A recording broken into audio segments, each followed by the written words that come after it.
Hello বন্ধুরা, চলে এসেছি আমরা বউ ভাতের আবার একটা সেকেন্ড ব্লগ নিয়ে। তো এবারে আমরা রান্নার দিকে চলে এসেছিলাম। এখানে আমাদের পাড়ারই সবাই রান্না বান্না করছিল, সেখানে চলে এসেছি। আর আমরা জলসাতে যাব বলে বেরিয়ে পড়েছি। ওখান থেকে একটু খেয়ে দিয়েও নিয়েছিলাম, সেটা দেখানো হয়নি। তো দেখো, এবার আমরা জলসাতে বেরিয়ে গেছি। জলসাতে যাচ্ছে সবাই মিলে। সবাই হলুদ শাড়ি পরেছে, শুধু আমি একা পিঙ্ক কালারের শাড়ি পরেছি।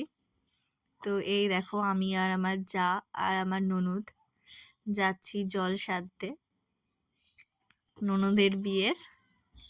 তো সবাই খুব মজা করেছি, তোমরাও দেখতে পাচ্ছ। কি দেখো, আমি এখানে ঢং মারছিলাম, একটু দেখছিলাম আমার কেমন লাগছে। আমার দিদিভাই একটু ভিডিও করে দিচ্ছিল। তোমরাও দেখো কেমন লাগছে, অবশ্যই কমেন্ট করে জানাবে। খুব মজা করেছি, নাচ করেছি, তোমরা দেখতে পারবে আমি নাচ করেছি। এই দেখো, নাচতে নাচতে পৌঁছে গেছি। তো থ্যাংক ইউ।